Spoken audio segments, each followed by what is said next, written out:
যুক্তরাষ্ট্রের নিউ ইয়র্কে আনুষ্ঠানিকভাবে শুরু হয়েছে জাতিসংঘের সাধারণ পরিষদের অধিবেশন। দ্বিতীয়বার যুক্তরাষ্ট্রের প্রেসিডেন্ট হবার পর জাতিসংঘে জ্বালাময়ী ভাষণ দিয়েছেন ডোনাল্ড ট্রাম্প।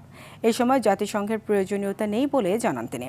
এছাড়া ফিলিস্তিনকে স্বীকৃতির মাধ্যমে হামাসকে পুরস্কৃত করা হচ্ছে বলেও অভিযোগ করেন মার্কিন প্রেসিডেন্ট। আরও জানাচ্ছেন ইমরুল হাসান।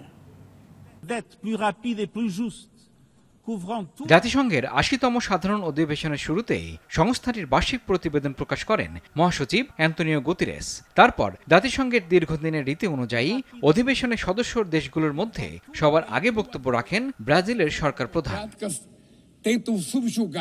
এরপরই বক্তব্য রাখেন মার্কিন প্রেসিডেন্ট ডোনাল্ড ট্রাম্প। শুরুতেই জাতিসংঘের সমালোচনা করে ট্রাম্প দাবি করেন বিশ্বজুড়ে সংঘাত রোধে তার ৭টি মধ্যস্থতার প্রচেষ্টা সফল হয়েছে।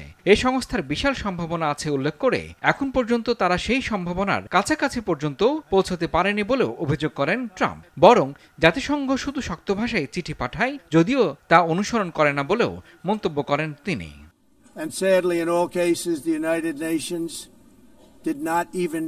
আমার প্রশ্ন হলো, জাতিসংঘের উদ্দেশ্য কি? জাতিসংঘের পরিবর্তে আমাকে এগুলো করতে হলো। আর দুঃখজনকভাবে প্রতিটি ক্ষেত্রে জাতিসংঘ সাহায্য করার চেষ্টা পর্যন্ত করেনি। জাতিসংঘের কাছ থেকে আমি যে দুটি জিনিস পেয়েছি তা হলো একটি ভাঙা এসকেলেটর এবং একটি খারাপ টেলিপ্রম্পটার।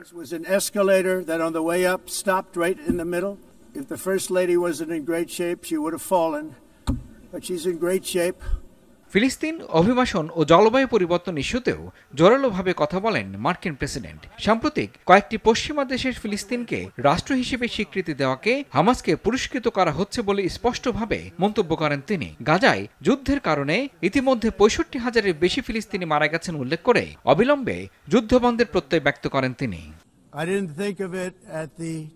জলবায়ু পরিবর্তন নিয়ে উদ্বেগকে বিশ্বের ইতিহাসে সবচেয়ে বড় প্রতারণা বলে অভিহিত করেন ডোনাল্ড ট্রাম্প। আমার মতে বিশ্বের মধ্যে হওয়া সবচেয়ে বড় প্রতারণামূলক কাজ হলো জলবায়ু পরিবর্তন। কার্বন নিঃসরণ হলো ভুয়া। আর অভিবাসন ইস্যুতে ট্রাম্প বলেছেন উন্মুক্ত সীমান্তের এই ব্যর্থ পরীক্ষা শেষ করার সময় এসেছে। ইমরুল হাসান, RTV।